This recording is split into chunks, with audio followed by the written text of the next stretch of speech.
The mystery of how Princess Diana died has fascinated the world for more than a decade. Was she the victim of an accident or something more sinister? This is the question. A British jury of 6 women and 5 men must decide the answer. This week, 3 coaches carrying the coroner and his jury went to Paris to visit the Alma Tunnel, the place where the car carrying Princess Diana and Dodi Fayed crashed. It is now 10 years since we first saw these shocking images. The wrecked Mercedes. The mourners who came to pay their respects in Paris. The tragic spectacle of the funeral in London.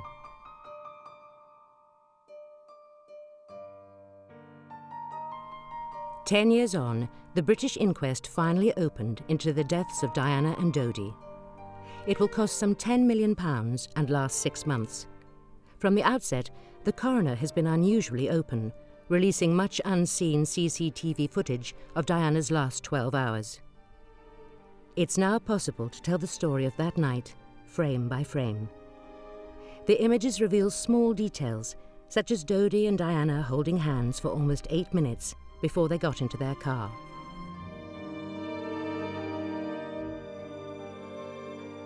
I think the footage that's been released by the coroner is actually very compelling because we get a second by second almost take on what was happening to Diana just before she died, and in that way it's quite haunting. Most haunting is what might be the last of Diana's smiles that any camera captured.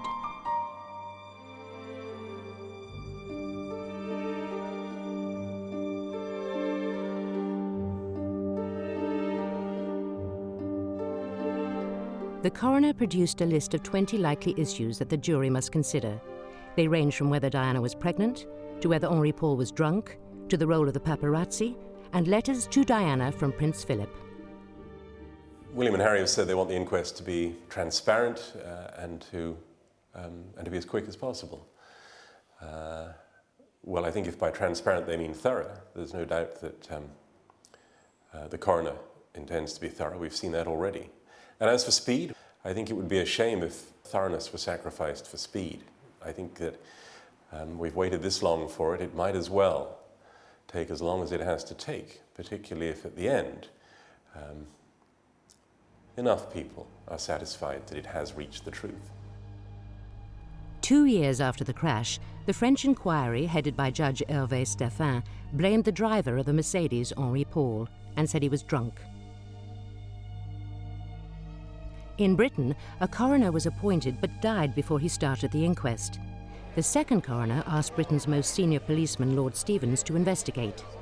In December 2006, he reported, "On the evidence available now, there was no conspiracy to murder any occupants of that car." A few weeks after the report, the second coroner resigned. A third coroner, Lady Butler Sloss, was then appointed, but as a family court judge, she had a problem with the process.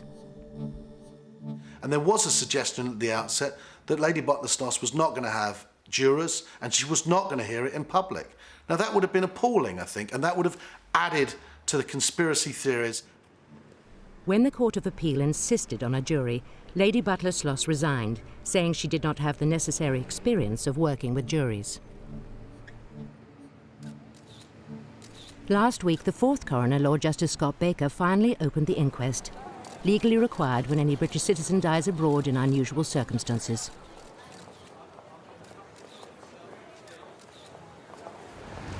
I am certain what happened to them. I know they've been murdered, and I'm sure the jury of ordinary people will confirm all my doubts for the last 10 years, which I've been fighting to find justice for my son and Princess Diana. You have to ask yourself, why are we having this inquest? The only reason we're having it is because Al Fayed is rich and he's been able to manipulate the British legal system, which is one of the fairest in the world. He's been able to manipulate it to his own ends to bring this circus to town.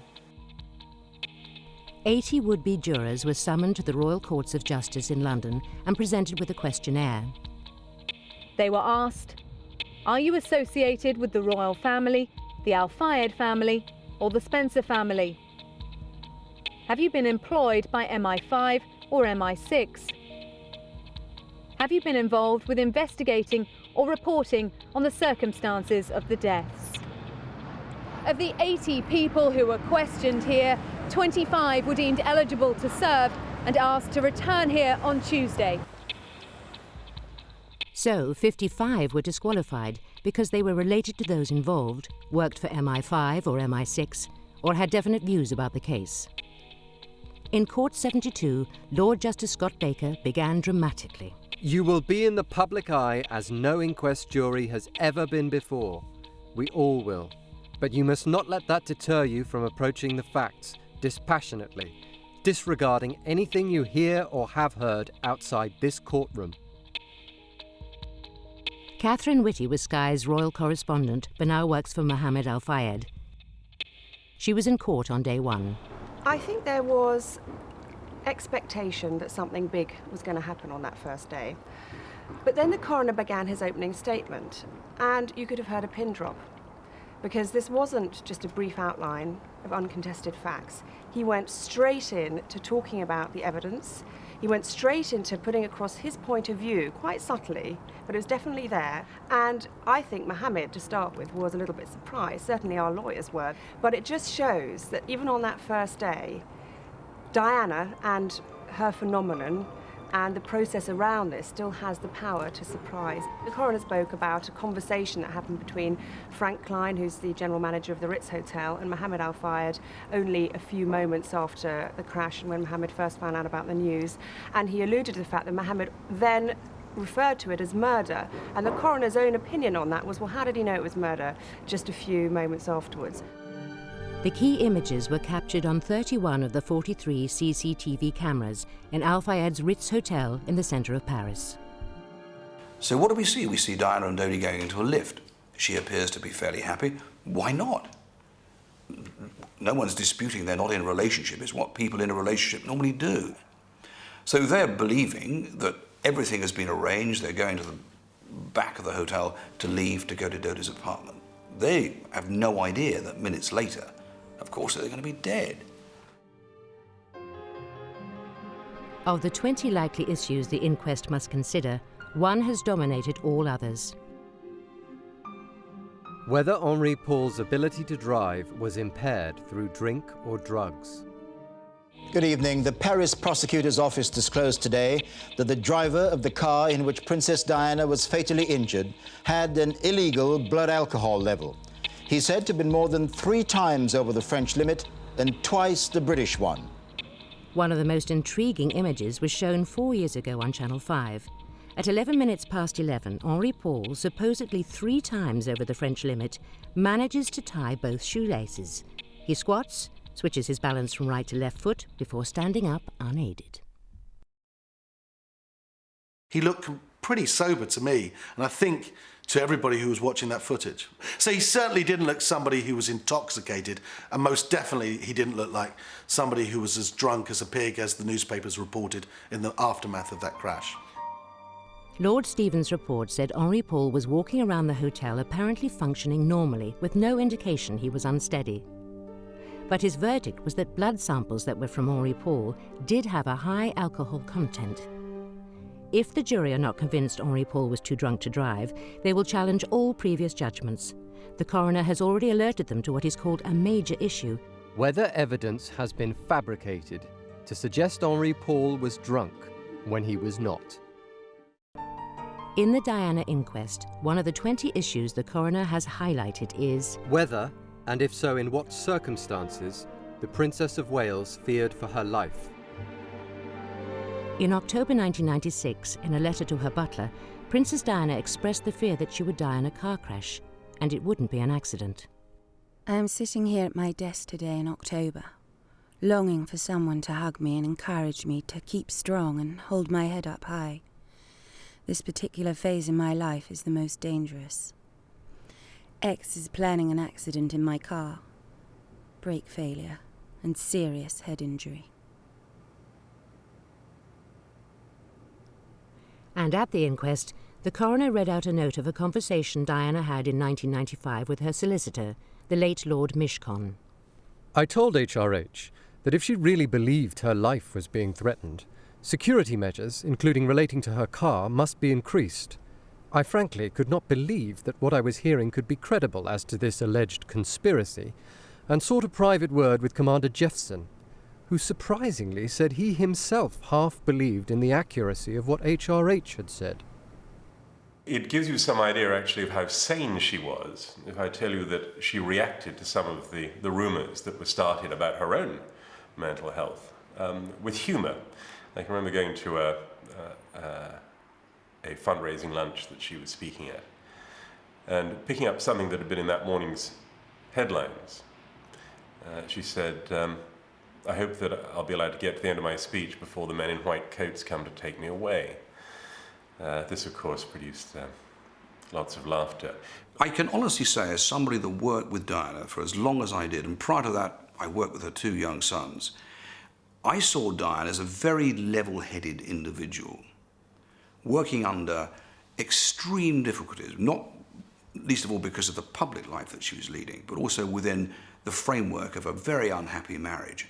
I never saw any evidence of somebody that was unstable, mad, or paranoid. By July 1997, Diana was out of her unhappy marriage and living a single life. Mohammed Al Fayed invited Diana and her sons to Saint-Tropez in southern France. It was here that her romance with Dodi started. 3 weeks later, Diana went back without her children to join the Al Fayed family on their £12 million yacht, the Jonikal.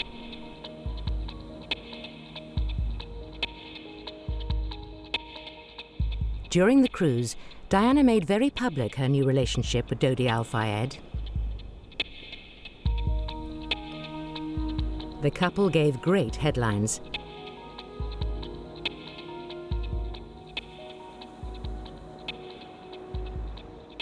Princess of the Paradox, Diana yo-yoed between posing for stills and pleading for privacy.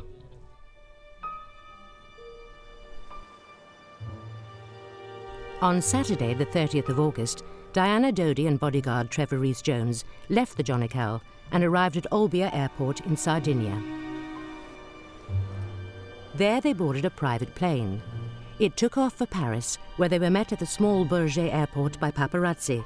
One was Fabrice Chazery. His pictures caught a moment in history. Là, on voit Trevor et Keith Winfield qui descendent de l'avion avec des bagages. The first time the 4 people who would drive in the doomed Mercedes ever met. Là, nous, à ce moment-là, on était à peu près vers au niveau de la douane.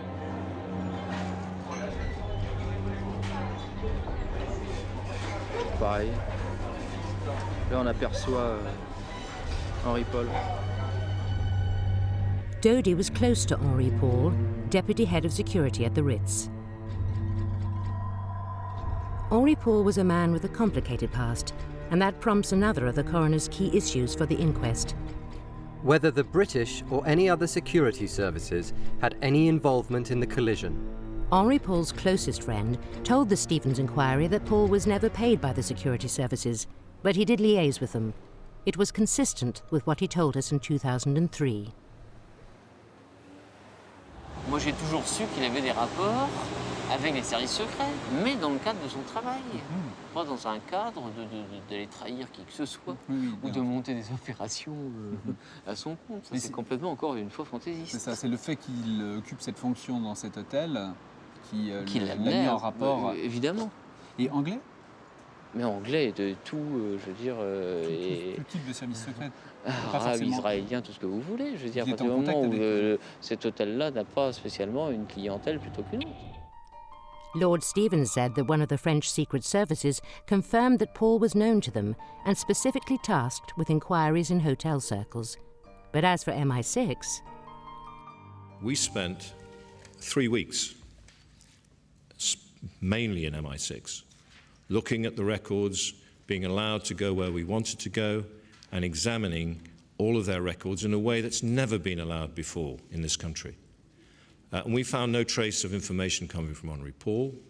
We also found no trace in terms of anything that would add and give evidence which would aid the theory of conspiracy to murder and those organisations being involved in that. On the Saturday, Henri Paul accompanied Diana and Dodi as they visited the Villa Windsor, just outside Paris. It had been owned by the Duke and Duchess of Windsor. Now it belonged to the Al Fayeds. I think she was aware that she was a potential Duchess of Windsor, a sort of loose cannon who they were going to watch very carefully, and she was not averse to upsetting them, and I think she quite enjoyed how much the affair with Dodi would upset everybody back at Buckingham Palace, as indeed it did, and a bit of in-your-faceness was in her nature. Diana and Dodi then went to another of Al Fayed's magnificent properties in Paris, the Ritz Hotel. Newly released footage of events recorded here give a remarkable insight into the couple's last hours. At 4:35, they walk through the lobby. Behind them is Trevor Rees-Jones. A minute later, Diana and Dodi come out of the service lift and go to the best suite in the Ritz, the Imperial. 10 years ago, one night here cost £5,000. At 5:40, Dodi leaves the hotel. Henri Paul opens the door to a Ritz car for him. Then Dodi is driven to Repossi, one of the smartest jewellers in Paris, just the other side of the Place Vendôme. What follows highlights two key issues for the inquest.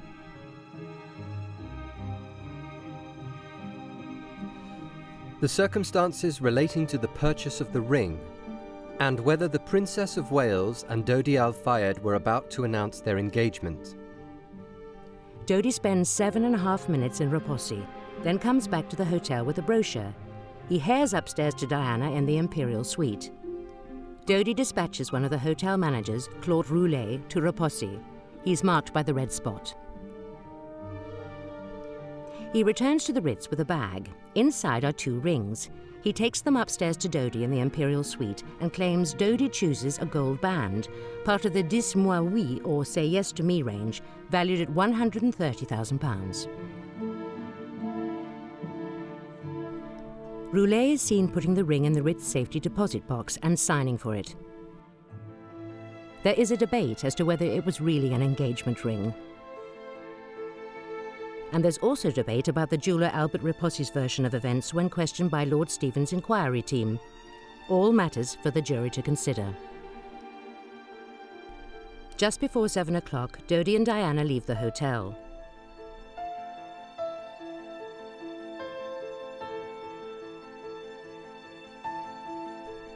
Henri Paul sees the car off at the rear exit, and then goes off duty for the weekend, or so he thinks.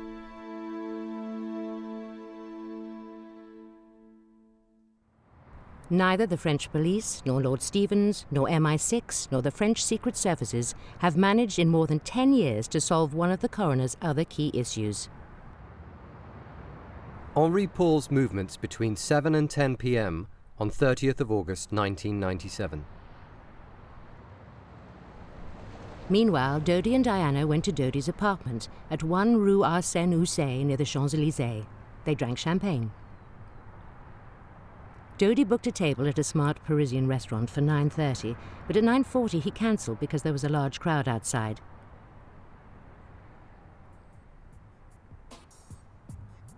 So they decided to return to the Ritz for dinner, where he said he'd be able to relax. The CCTV says they came into the Ritz at about 10 to 10. Dodi appears to look tense, as it was said the presence of the paparazzi had bothered him.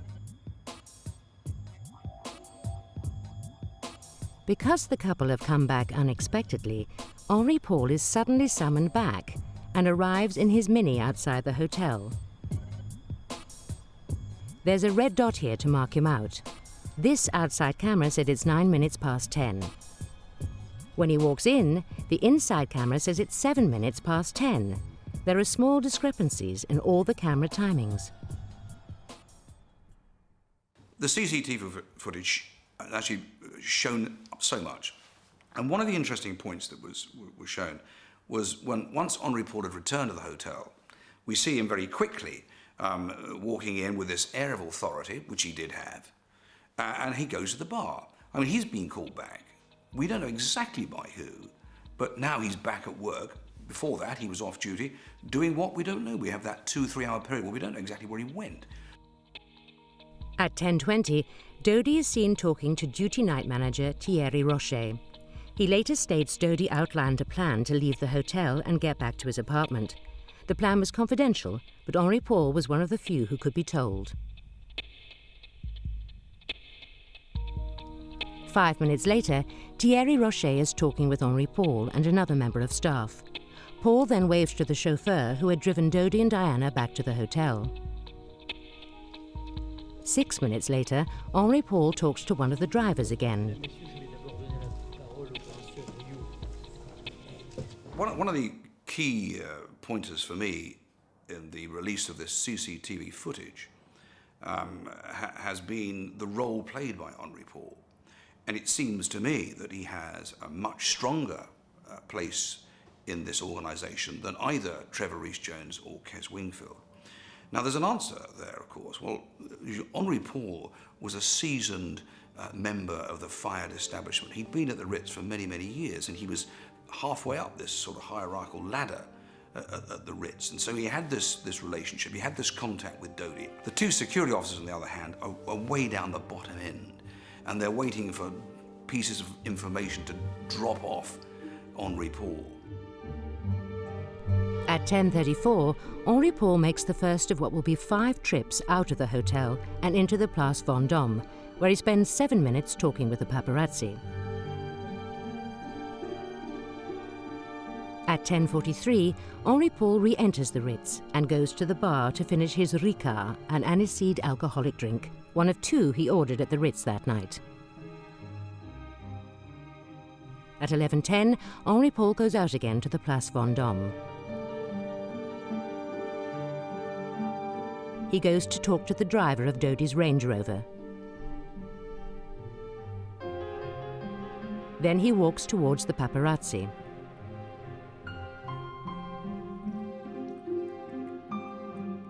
Some people begin to gather round him. 2 minutes later, he's back in the hotel. And this is when he realizes his shoelaces have become undone. The cameras show it takes Henri Paul 44 seconds to tie his shoelaces. Visitors mill around, and he talks to hotel staff.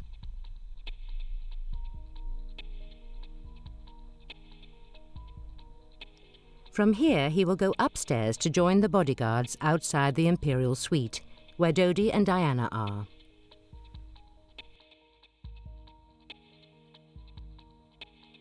I must admit, I was extremely surprised when I saw the bodyguards, Wingfield and Rees-Jones, sitting outside the Imperial Suite. And I was surprised at the amount of activity in the anteroom outside the suite. One reason they were outside the suite was because they were to be briefed on the getaway plan. It was eventually decided to use 2 decoy cars. Kes Wingfield would leave from the front while, to fool the paparazzi, Trevor Rees-Jones, Diana and Dodi would leave from the back, with Henri Paul at the wheel.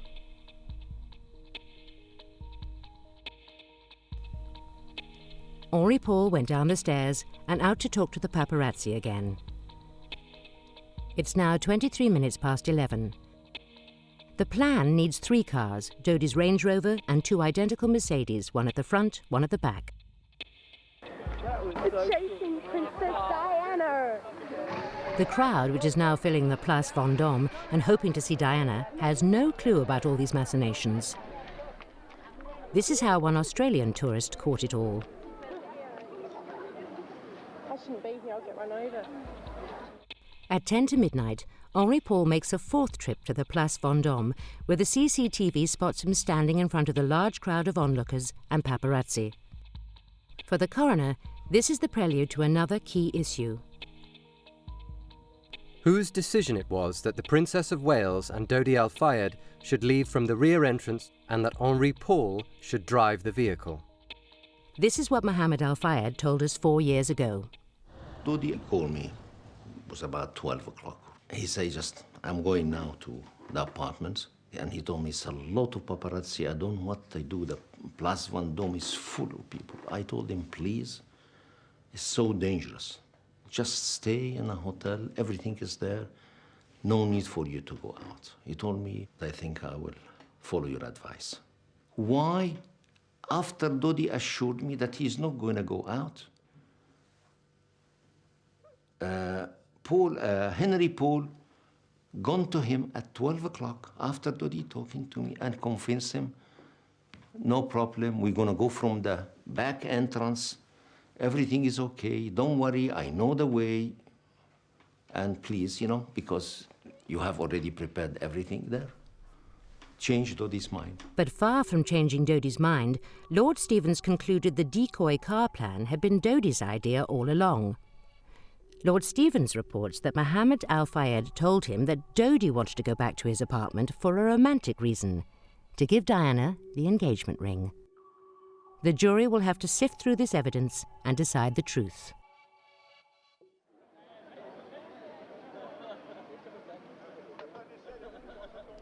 Just after midnight, outside the front of the Ritz, the crowd are waiting. The decoy driver, seen here with the beard, enters the hotel and passes Henri Paul.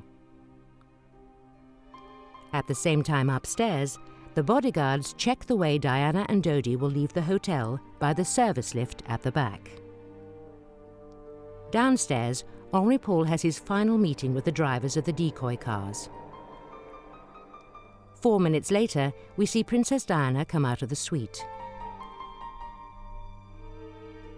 Diana and Dodi chat to the bodyguard, Kes Wingfield. Although there's been some apparent disagreement with the bodyguards over the plan to get away from the Ritz, there doesn't appear to be any sign of tension.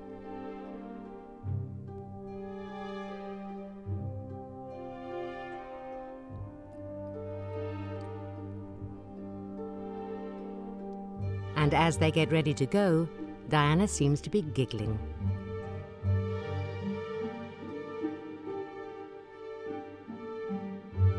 She seemed very relaxed, I think, when she was leaving the Imperial Suite. As she went down into the lift, she's quite jovial, quite jokey with everyone concerned. No one seemed particularly tense.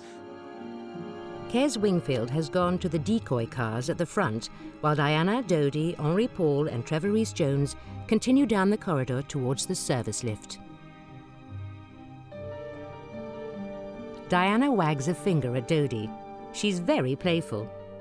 Trevor Rhys-Jones is close to Henri Paul, and as he testified to Lord Stevens, he smelt no drink on the driver's breath. He was at work as far as I was concerned, and he was behaving in a very sober way. There was nothing in his in the way he was that should have said to me that he had been drinking alcohol. If Henri Paul was drunk, then he wasn't driving. That's not just a security professionalism thing. That's just common sense at the end of the day. And if that spoiled the atmosphere, then so be it. That's one of those things. I can categorically say that, as far as I was concerned, he was stone cold sober. Diana and Dodi and the others now wait at what is the tradesman's exit. For Diana, it's a stark contrast to royal routine and Scotland Yard protection. She expected these decisions to be made for her, like members of the royal family expect these decisions in the security to be made, like prime ministers, presidents. I've worked with every conceivable head of state in the Western world in my life, and they all take that guidance, that steer from their security. Now, on this occasion, it would appear there wasn't this steer, there wasn't this advice. What we see here suggests just how close Diana and Dodi were that night. Diana's right arm is behind her back, and their fingers are laced together. At one point, it looks like Dodi is nuzzling her neck. Henri Paul goes out to see if their Mercedes has arrived. He appears to wave at one of the paparazzi. Inside, Diana and Dodi are still holding hands. This lasts for 7 minutes, 48 seconds. The princess then mock salutes Henri Paul. can see her sense of humor in these images, and particularly where staff, servants are concerned. She rightly had a reputation as being somebody who was easy to work with. At 19 minutes past midnight, the Mercedes finally arrives at the back of the Ritz. Henri Paul, Trevor Rhys-Jones, Diana and Dodi file out to the waiting vehicle. The princess appears to be shielding her eyes. The car moves off.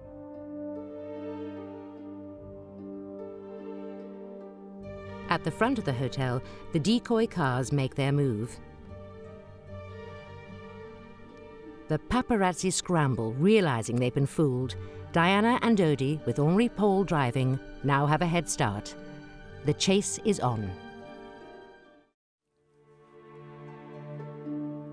Princess Diana's final hours were spent in the Ritz Hotel in Paris. Many of her last moments captured on video, just released by the coroner. At 20 minutes past midnight, the Mercedes with Diana was moving away from the Ritz, ahead of the paparazzi. The last thing I remember, we got in a vehicle, we pulled off, and the couple of paparazzi vehicles that were at the back of the hotel started to follow us.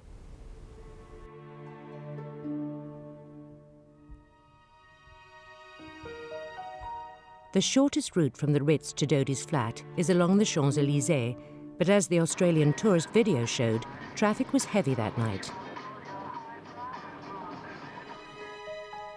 At the Place de la Concorde, instead of going up the Champs-Élysées, Henri Paul drives straight on towards the embankment of the Seine. The Mercedes should now exit right before the Alma Tunnel, as the red line shows. Once it goes into the tunnel, the Mercedes is heading away from Dodi's flat. We now know that the speed the Mercedes was travelling at was between 61 and 63 miles an hour. The coroner has said Henri Paul obviously knew Paris, so something caused him to vary the obvious route by going into the tunnel. The question is, why did he go past the exit slip road just before the underpass? Was the Mercedes blocked from exiting the slip road?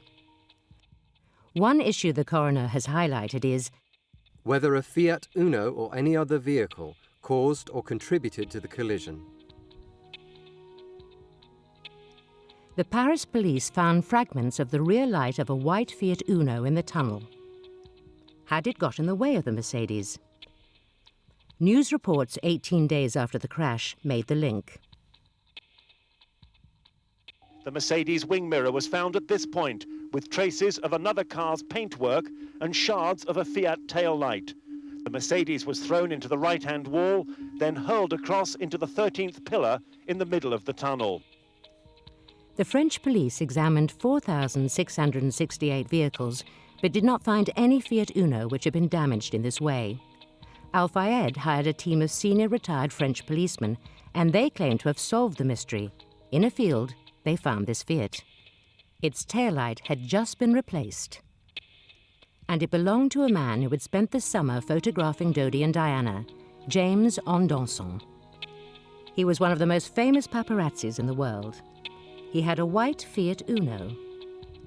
And the inquest has raised as a likely issue whether James Ondanson was in Paris on the night of the collision. He was the subject of a French television program in 2000. Une anecdote, car c'est une voiture qui a 325 000 km maintenant. Une année, je fais quelques photos de M. Gianni Agnelli à Saint-Jean-Cap-Ferrat. Il se baignait sur son bateau, le Capriccia. Je fais quelques photos de lui. Le lendemain, il me reconnaît. Il revient dans le port de Saint-Tropez. Et je lui dis, j'ai à peu près déjà 200 000 km avec, alors que là, j'ai 325 000. Et il me dit, l'artiste, quand tu seras à 500 000 km, je te ferai un cadeau d'une voiture. Ondanson told people he was in the tunnel on the night of the crash. Elizabeth Dard, the widow of one of his friends, told us 5 years ago he had claimed he was at the scene. Il m'a dit qu'il y était. Il nous a dit qu'il y était. Je suis vert, oui, il a vu l'accident et tout ça. Mais il n'a pas été pris par la police. Il est parti parce qu'il était malin.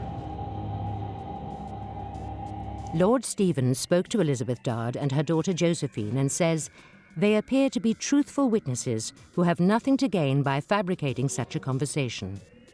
Nevertheless, Lord Stevens does not believe Andonson's story and concludes he was not in Paris on the night of the crash. A footnote to all this is that Andonson died later in 2000 after setting fire to himself in his own car in a deserted woodland. Lord Stevens added, "There is no evidence whatsoever that he was murdered." The jury will decide if he played any significant part in the crash.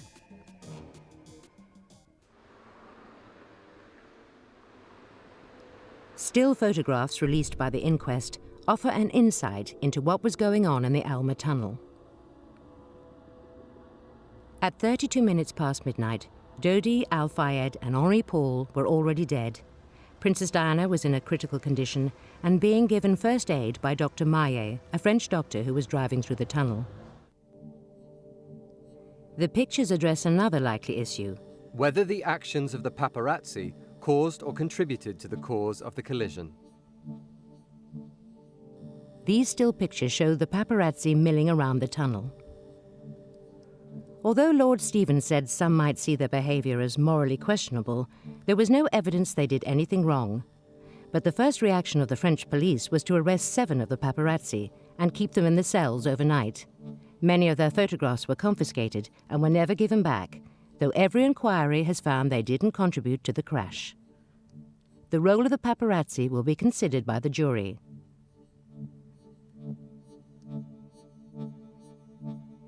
Another issue for them to consider is whether the Princess of Wales's life would have been saved if she had reached hospital sooner. The ambulance did not go to the nearest hospital, but to La Petite-Salpêtrière, still a distance of less than 3 miles. It was 1 hour and 43 minutes after the accident when Diana got to hospital.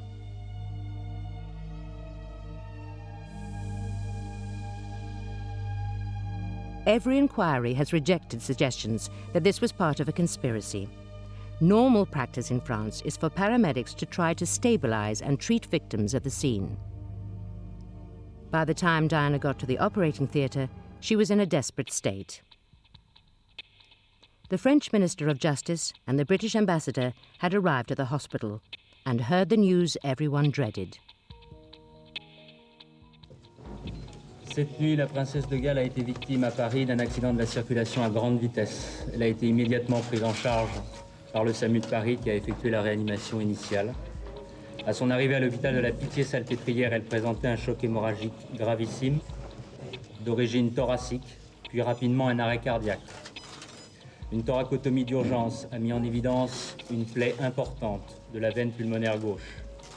Malgré la fermeture de cette plaie et un massage cardiaque externe puis interne de 2 heures, aucune efficacité circulatoire n'a pu être rétablie et le décès a été constaté à 4 heures du matin.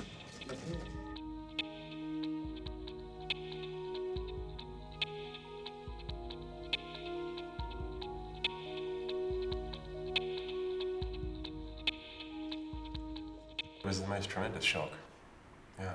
And yet in some strange way, I think I've written, there was a part of me that felt that it was inevitable, that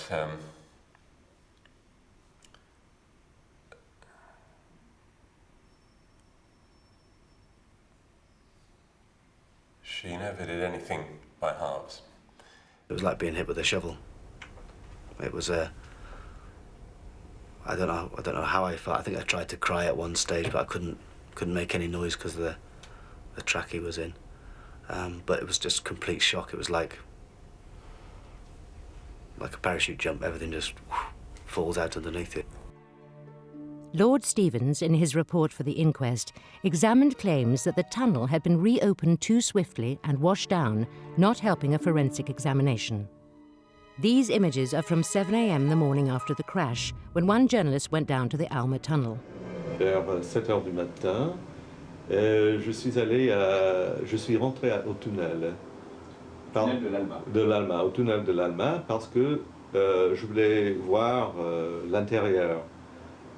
Et je croyais, j'étais sûr que c'était toujours fermé. mais c'était complètement ouvert. Et ça m'a beaucoup surpris, hein, parce que c'était Diana, elle était morte, c'était une grande affaire.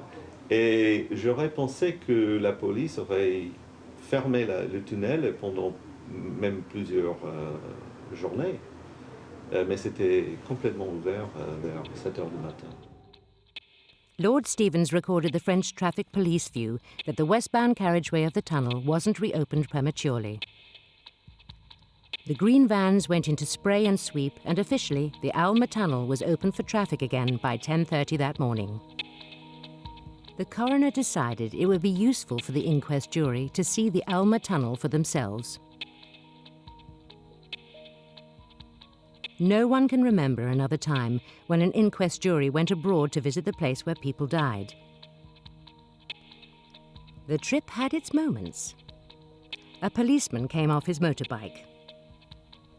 The wheels came off the coaches carrying the jury, and this was not the only drama of the first week. The coroner has told the jury they will have to consider a surprising development.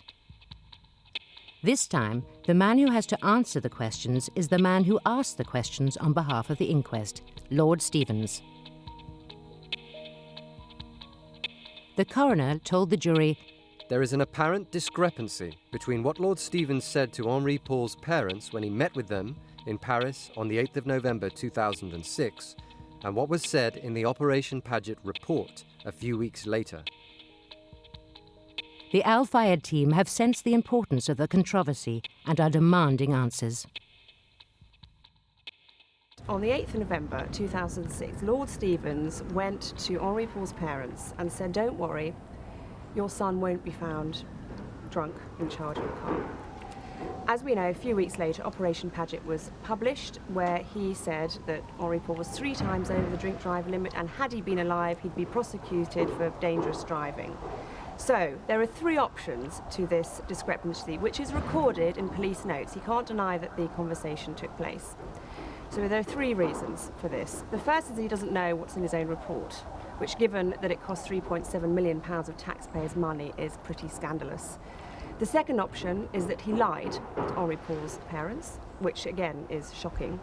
Well, the third option is something happened between 8th of November and when the Operation Paget report was published to somehow make him change his tune. And that's what the inquests have to address. We'll have to wait and see what evidence Lord Stevens gives, but it is quite a strange thing for Lord Stevens to have done, because in his report he clearly concludes, Operation Paget concludes, that Henri Paul was drunk. The coroner said, "I anticipate Lord Stevens will give evidence that he was trying to reassure Paul's parents that their son had not been drunk as a pig."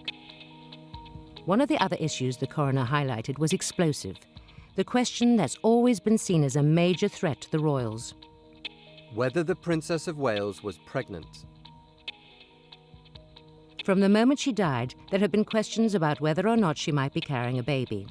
Through Diana's last weeks, hours, days and minutes, showing them a series of photographs. Her bump led to much speculation.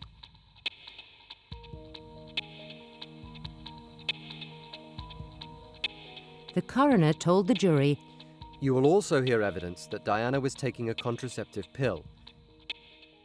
It is likely that pregnancy is not a matter that can be proved one way or another in scientific terms in this case." But Lord Stevens has no doubts whatsoever. The Princess of Wales was not pregnant at the time of her death. Our conclusions were strengthened by forensic tests carried out on blood recovered from the Mercedes car when we brought it back to this country. From the evidence of her close friends and associates, she was not engaged, and she was not about to get engaged. This is not what Dodi's father believes, but it will be a matter for the jury to judge. Over the next 6 months, the jury will hear many such claims and counterclaims. Inside Court 72 and outside, people will express deep passions and sharp skepticism. And she wasn't just a princess, she wasn't just some sort of pretty girl who did a bit of charity on the side. And she had an enormous influence, this woman. And that's one of the reasons I get so cross about this inquest, is to think that this is what she's being remembered for, I just think is the ultimate tragedy for Diana. The public, certainly I feel, and having chatted about it with a few of my friends, feel that, you know, she should just be allowed to rest. There's something fishy about it, for sure, but the fact is it's unlikely that we, the common people, are ever going to know the truth. The royal family booted Diana out and they stripped her of HRH. There is so much rubbish talked about Diana, and people dismissed her as mentally unstable. It's grossly unfair, and her fears, her very genuine fears into her safety, need to be examined properly in a court of law, and that's why we're all here. All I'd say is if you do turn up and look at it happen, there is something rather reassuring about seeing the legal process, however long it takes, however expensive it is, however cumbersome it seems to be. There is something reassuring about it. It's definitely given me the sense that once it's over, we will be that much nearer the truth. I think the inquest will now proceed more slowly. I think there'll be a good look at the forensic evidence. I don't believe that it will be as dramatic as we've had in the opening week or so. The coroner said, "The inquests are expected to last up to 6 months. It will start looking at more periphery stories, which will make headlines in the newspapers, but won't necessarily prove whether Diana was murdered or not. What they will do is muddy the waters and possibly leave the jury open to believe there were questions that are unanswered.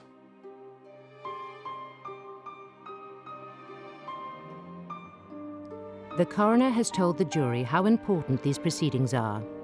One of the purposes of these inquests is to investigate the facts thoroughly so that the public suspicion is either dispelled or substantiated. We shall be conducting a vigorous and searching inquiry through the evidence so that the true cause of death may, if possible, be determined once and for all.